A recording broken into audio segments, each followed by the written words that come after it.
Le chemin que nous avons entrepris depuis 30 ans est un chemin de décolonisation et d'émancipation au sein de la République. C'est ce que Michel Rocard a appelé une souveraineté évolutive.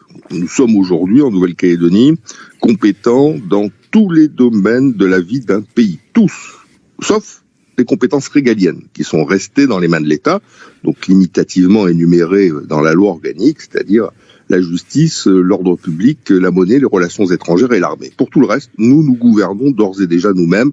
Nous avons la capacité à édicter des lois, nous avons des mesures protectrices de l'emploi local, nous avons une citoyenneté à nous. Donc, nous sommes véritablement un pays particulier au sein de la République française qui justifie que nous ayons d'ailleurs un titre au sein de la Constitution. Nous sommes la seule collectivité ultramarine à l'avoir, qui est dans le cadre de ce qu'on appelle des dispositions transitoires, l'accord de Nouméa étant considéré comme des dispositions transitoires. Nous sommes aujourd'hui à la chute de cet accord. La chute de cet accord, le terme de cet accord, c'est 3 référendums qui doivent se succéder. Les concomitants viennent dire, pour nous, la chute, la fin, c'est l'indépendance. C'est-à-dire on gagne un référendum et la Nouvelle-Calédonie devient un État. Vous savez, il y a un débat très célèbre entre Jacques Lafleur et Jean-Marie Tjibaou, où lorsqu'ils avaient signé les accords de Matignon, on leur demandait à l'époque, pour vous, la sortie des accords de Matignon, c'est quoi?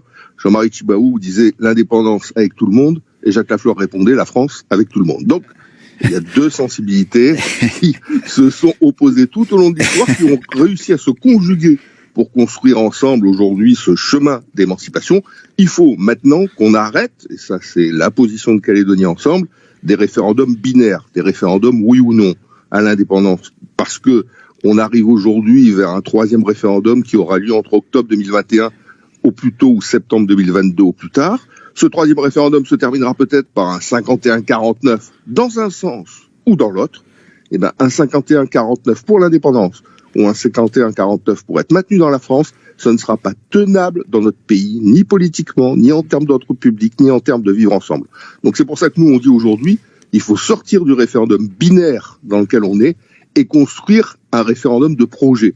Un référendum où on arrive à conjuguer souveraineté et république, où on arrive à conjuguer le oui et le non, où on arrive à construire ensemble une nouvelle étape de notre vie dans le lien qu'on est en train de revisiter depuis 30 ans avec la France.